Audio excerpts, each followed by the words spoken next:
E dando início aqui à nossa palestra, eu queria falar sobre o momento em que chegamos aqui a respeito do estudo da religião. Vamos fazer uma epistemologia, né, da religião ao longo do tempo, esse é o título da palestra. E vamos procurar entender por onde passou, né, aquilo que houve de reflexões a respeito da construção do contexto desse estudo. E aqui nesse momento é um momento crucial onde a visão essencialista da religião começa a ter alguns enfrentamentos e ser substituída por visões diferentes. Né? Estamos falando do século XIX, né, início do século XX, e essas visões, esses movimentos, eles visam trazer um estudo reducionista, ou um estudo onde a aplicação da religião ela vai ser meramente funcional. Eles procuram entender qual é a função da religião, não trazendo nenhum juízo de valor, se é correto ou não, né? Ou se a religião contribui ou não contribui, mas esses movimentos procuram trazer um estudo funcional, é chamado até dessa forma, né? Os estudos funcionais. E esses estudos funcionais eles têm o objetivo de entender a função da religião no contexto social, na vida social, na aplicação prática do dia a dia, desde aquele período e voltando até no início da história do ser humano, né? Desses movimentos que são chamados reducionistas, nós vamos ter alguns expoentes, né? Um mais no campo da psicanálise, que é Sigmund Freud, e ele trouxe até um estudo da teoria da religião, e já no campo mais voltado para a vida social, para o socialismo, nós vamos ter o Karl Marx, que também procurou trazer uma visão sobre a religião e trazendo uma aplicação funcional para ela, ou qual é a função da religião, e já no lado mais de Karl Marx, um pouco mais negativa, né? E frente a esses movimentos, nós vamos ter também aquilo que é chamado de reação fenomenológica, que é uma resposta, né, a esse reducionismo, a essa crítica, ou melhor, a essa postura, né, vamos dizer assim, de reducionismo da religião, há uma reação. A fenomenologia ela reage a esse reducionismo. Então, essa é basicamente a visão geral do que nós vamos conversar aqui nos próximos minutos. E trazendo um pouco para a origem, né, nós vamos ter aqui a teoria sociológica de Durkheim e o totemismo. E essa teoria ela é de autoria de Emile Durkheim, que foi o fundador da escola sociológica francesa, desculpe. Essa teoria ela tem o pano de fundo dela, a base dela, é o que é chamado de conceito de totemismo. Né? Esse totemismo ele tem a sua origem na palavra totem, que pode ser traduzida e entendida como parente ou par, né? Aquele que está próximo. Só um instante. Aquele que está próximo, parente, né? Pode ser entendido dessa forma, totem. E o totemismo é considerado, né, na visão de Emile Durkheim, que é o autor desse estudo, dessa teoria, é a religião primária dos homens, né? Desde o início, os homens primitivos, eles eram participantes desse sistema religioso, que não era chamado assim, mas é um culto a uma entidade que ela é próxima, um parente, ou esse parente pode ser até considerado um animal próximo, que não necessariamente habitasse o seu contexto, habitasse a sua estrutura geográfica, né? Poderia ser até de um outro mundo, mas era algo conhecido, uma planta, um objeto, um sol, uma entidade, um animal, né? Era reconhecido como o ser para qual esses homens primitivos prestariam o seu culto, né? E consiste o totemismo, né? É uma ligação que existe entre um clã e uma classe de animais. Então, é como se a conexão entre um determinado grupo de pessoas e uma determinada classe de animais era estabelecido por meio da submissão, do culto, né? Da reverência. Na verdade, quando Durkheim ele trabalha essa teoria, né? Ele vai dizer que o culto prestado ao totem é um culto prestado à própria sociedade, ou uma uniformidade, onde todo aquele clã, ao prestar culto a uma entidade, a um animal, a um objeto, ele vai trazer um uniformismo de comportamento, né? Então, no fim das contas, o culto que é prestado ao totem é, na verdade, um culto prestado à própria sociedade, né? O culto totem é, na realidade, uma afirmação de fidelidade ao clã, né? Por respeitar aquele comportamento, traz essa fidelidade a todo o clã, partindo do ponto de vista do totemismo, da religião. Essa é um pouco da teoria sociológica de Durkheim, o totemismo. Já Freud, né, trazendo um pouco mais do contexto da psicanálise, a teoria de Freud ela já relaciona os comportamentos religiosos, ele traça uma união aos tabus do homem primitivo, que tem a sua origem no totemismo. Ele vai relacionar esses tabus como sendo tabus neurológicos, ou, desculpe, neuróticos, né? Então, é como se o comportamento primitivo estivesse também presente no homem atual por meio dessa prática religiosa, né? E isso é considerado um tabu. E o que seria? O tabu é uma proibição fortíssima para o qual não existe uma razão imediata, né? Então, não tem algo que explique, né, essa submissão ou até mesmo essa proibição, mas criou-se ao decorrer da história, ao longo da história, esse tabu. E essa é um pouco da teoria de Freud. Ele traz essa visão de que a religião é também um produto daquilo que foi gerado no homem primitivo. Mas Freud, além de relacionar a tabus, ele também traz dentro da sua teoria, né, que foi escrita por Freud, e ele é autor de uma teoria que é representada dentro da psicanálise. Ele coloca com uma forte relação ao complexo de Édipo, né, que é algo conhecido na história da humanidade, né, como sendo aquele ser que ele subjuga o seu pai, mata o seu pai, com o objetivo de tomar posse daquilo que é do pai, relacionado às mulheres que eram do pai, e também por ciúme. E esse sentimento, essa culpa, ou até mesmo podemos chamar de essa distorção mental, né, ou de comportamento, segundo Freud, é uma das razões pelo qual o homem se direciona para a religião ou para viver esses tabus neuróticos, como é chamado por Freud. Então, em resumo, a visão da psicanálise, que é representada por Freud, tenta explicar que a religião atual parte de um homem que é primitivo, o homem que praticou e viveu dentro do sistema do totemismo, e soma isso a um comportamento neurótico permeado pelo complexo de Édipo, né? Que é esse complexo onde o filho mata por ciúmes e com o objetivo de possuir as mulheres do pai.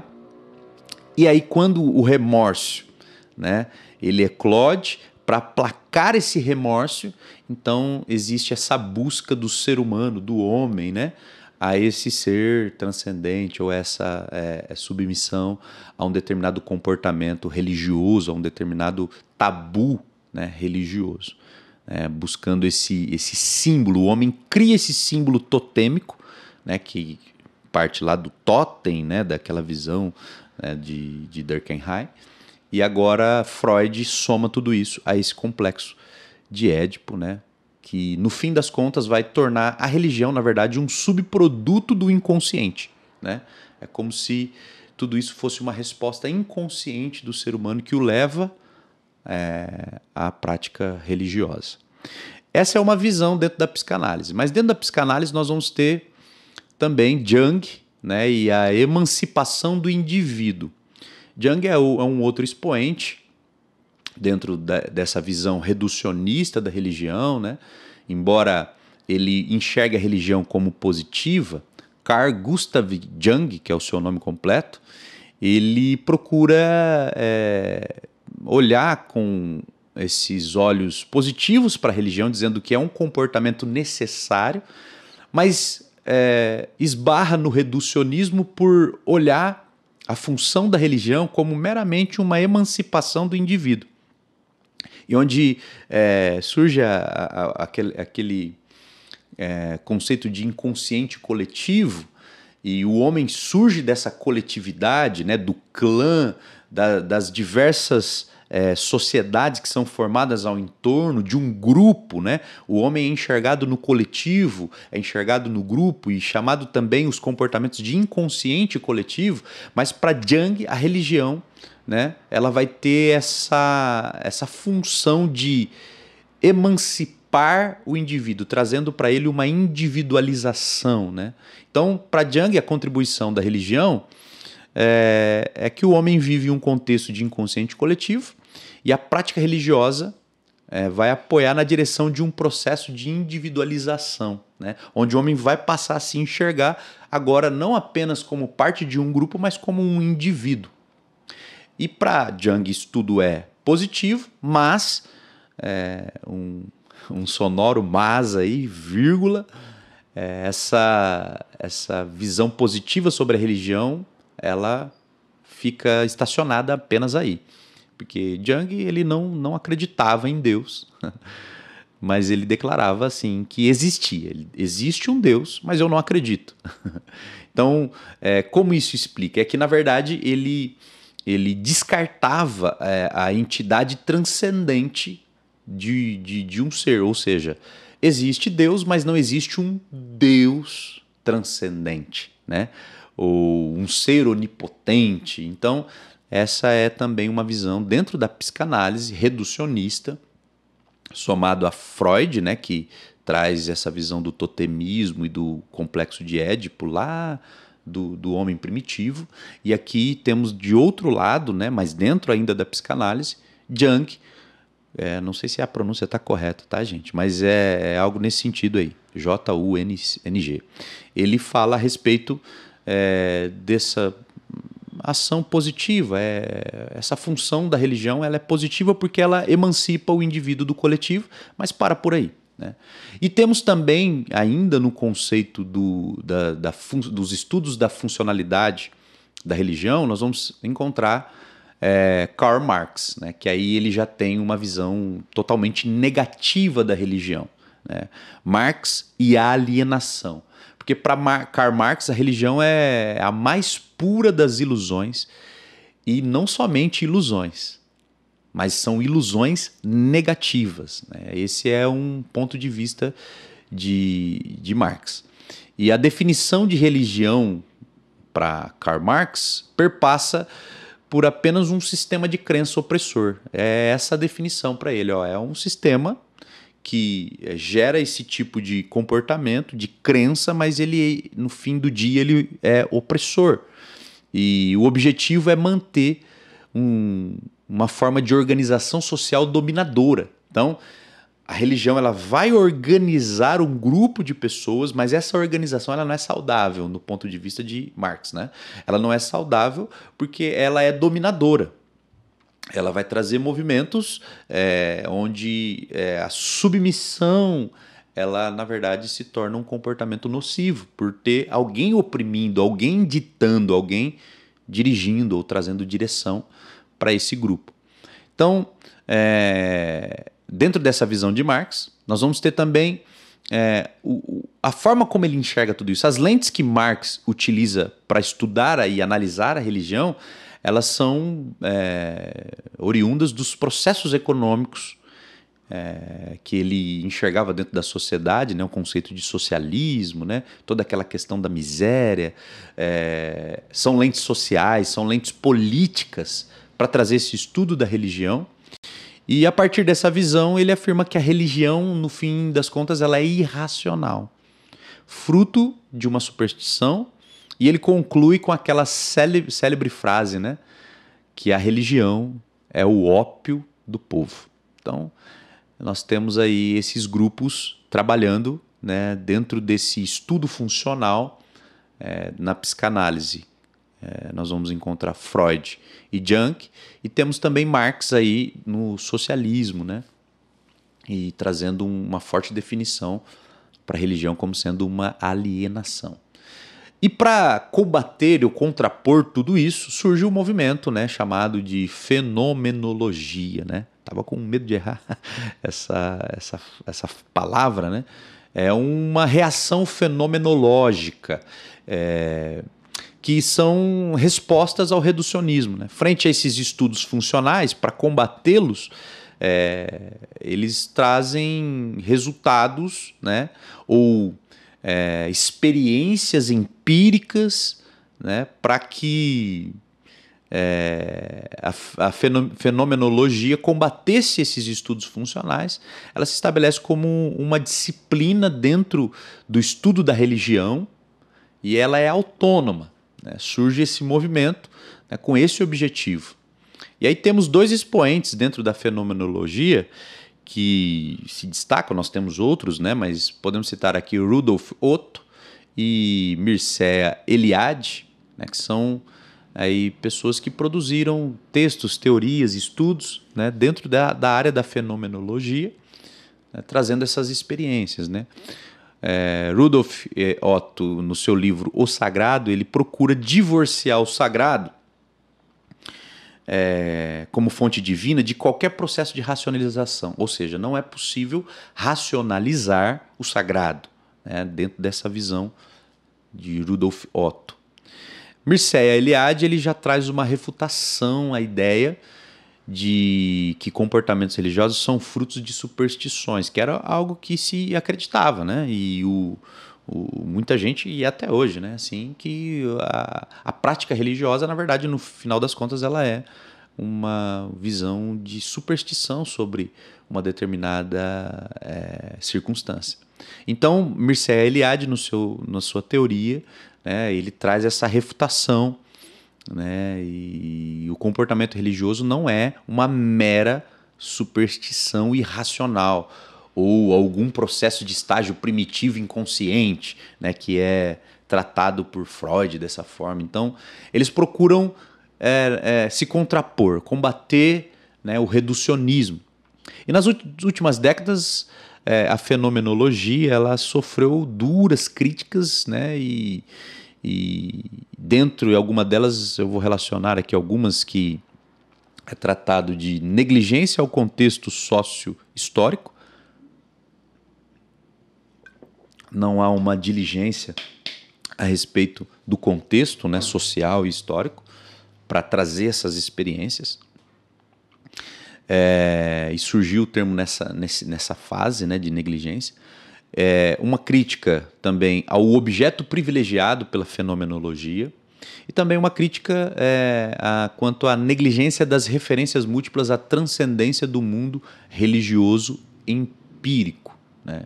Então, nós vamos ter as referências, elas não são únicas, elas são variadas, então realmente é difícil passar ileso essa disciplina, né? A fenomenologia, ela tem aí sendo bastante criticada. Mas aí, por fim, para nós já encaminharmos dentro dessas diversas informações que foram passadas aqui, no centro desse embate, né, do reducionismo e da fenomenologia, reducionismo com a sua visão dentro da psicanálise, a vertente de Freud, a vertente de Jung, e dentro ainda do reducionismo, dos estudos funcionais, Marx, nós vamos ter do outro lado, né, desse embate, nós vamos ter os fenômenos, ou a fenomenologia, né, que são esses estudos fenomenológicos. Só que ele vem no seu bojo já, né, com essas críticas aí. Então, nós temos dos dois lados, né? É como diz aquela expressão, nem tanto ao mar, nem tanto à terra, né? Nós temos aí esses opostos, né?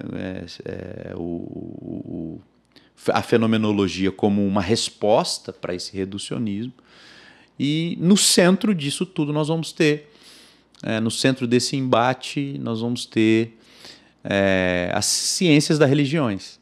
Então, a ciência da religião, ela tem o objetivo de trazer entendimento a esses fenômenos religiosos, né, mas enxergando eles no seu devido lugar, né, enquanto expressão social, cultural, filosófica e também, por assim dizer, política, né?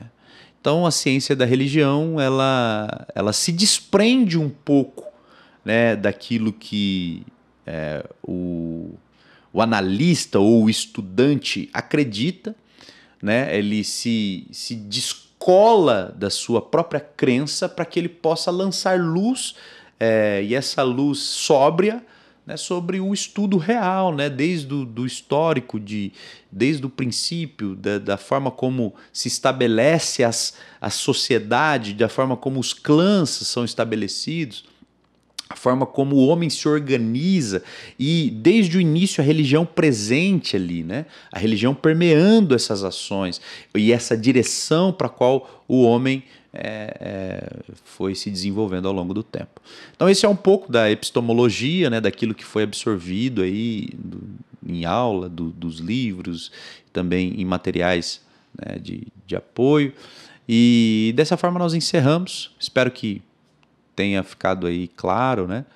E até mais.